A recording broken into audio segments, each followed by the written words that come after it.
நல்லா மொறுமொறுன்னு சுவையா என்னோட ஸ்டைல்ல ஒரு சில்லி கோபி பண்ணலாங்க. நான் எப்பயும் சொல்ற மாதிரி செய்யறது ரொம்பவே ஈஸி. நல்லா ஒரு 3/4 கிலோ அளவுக்கு ஒரு பெரிய காலிஃபிளவர் எடுத்திருக்கேன். அந்த இலை பகுதியில எடுத்துட்டு வச்சிருக்கேங்க. இதை வந்து நம்ம சின்ன சின்ன பீசஸா கட் பண்ணிக்கலாம். ரொம்ப சின்ன சின்ன பீசஸா இருந்ததுன்னா பொடி பொடி ஆயிருங்க. அதனால ஓரளவுக்கு பெருசா உங்களுக்கு பூக்கு தகுந்த மாதிரி நான் இப்ப வீடியோல காமிக்கிற மாதிரி எடுத்து வச்சுக்கோங்க. பீசஸ் கையிலயும் பிச்சுக்கலாம், நீங்க கத்தியில வேணும்னாலும் கட் பண்ணி எடுத்துக்கோங்க.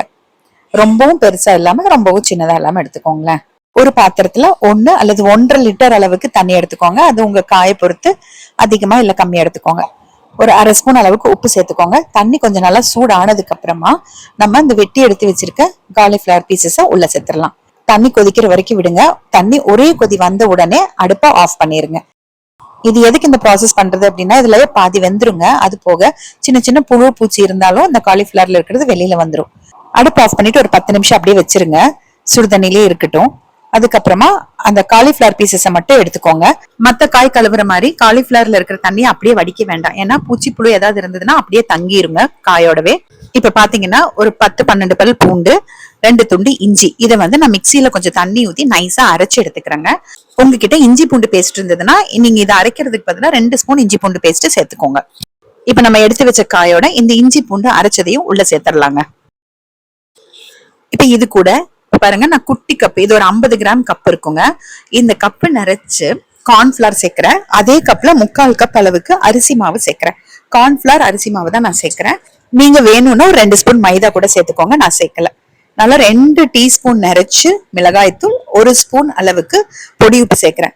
உப்பு மட்டும் கொஞ்சம் பார்த்து சேர்த்துக்கோங்க. ஏன்னா நம்ம காய் வேக வைக்கும் போது கொஞ்சம் சேர்த்திருக்கோம். அதனால 3/4 ஸ்பூன் சேர்த்துக்கோங்க. தேவைப்பட்டா இன்னொரு 1/4 ஸ்பூன் சேர்த்துக்கோங்க. எனக்கு இந்த 1 ஸ்பூன் கரெக்டா தான் இருந்துச்சுங்க.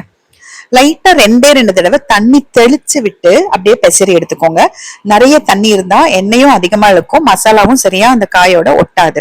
அதனால லைட்டா தண்ணி தெளிச்சு மட்டும் பெசரி விட்டுட்டு அப்படியே மூடி வச்சிருங்க.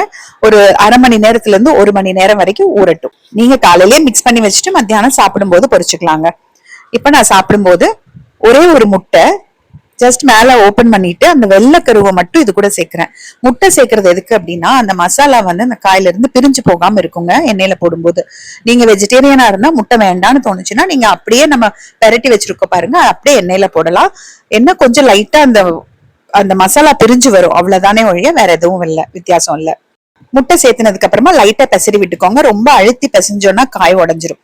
கூட கொஞ்சம் பச்சை கருவேப்பிலையும் சேர்த்துட்டு மிக்ஸ் பண்ணிக்கோங்க. நான் இப்ப முட்டை உடைச்சு ஊத்தும் போதே அடுப்புல எண்ணெய் ஊத்தி வச்சுட்டேங்க. இப்ப நல்ல எண்ணெய் சூடாயிருச்சு. இத வந்து ஒன்னொன்னா போடுங்க. இப்ப நம்ம அப்படியே குரூப்பா போட்டோம் அப்படின்னா ஒட்டிட்டு வரும். அதனால ஒவ்வொரு பீஸா போட்டீங்கன்னா உங்களுக்கு தனித்தனியா வரும்.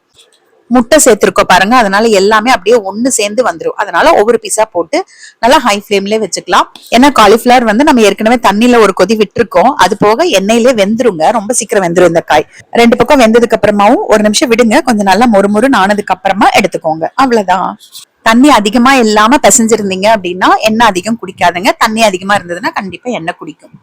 இது ரச சாதம், தயிர் சாதம், சாம்பார் சாதத்துக்கு, வெரைட்டி ரைஸ் எல்லாத்துக்குமே ரொம்ப நல்லா சூட் ஆகும். நீங்களும் என்னோட மெத்தட்ல ஒரு தடவை ட்ரை பண்ணுங்க. காயில மாவெல்லாம் போட்டு மிக்ஸ் பண்ணும்போது உங்களுக்கு வேணும்னா டொமேட்டோ சாஸும் அந்த சோயா சாஸும் கொஞ்சம் கொஞ்சம் சேர்த்துட்டீங்கன்னா இன்னும் கொஞ்சம் அந்த புளிப்பு டேஸ்டோட நல்லா இருக்கும். இன்னைக்கு நான் அதெல்லாம் சேர்க்கலங்க. சர்வ் பண்ணும்போது லெமன் பிழிஞ்சு கூட சர்வ் பண்ணலாங்க.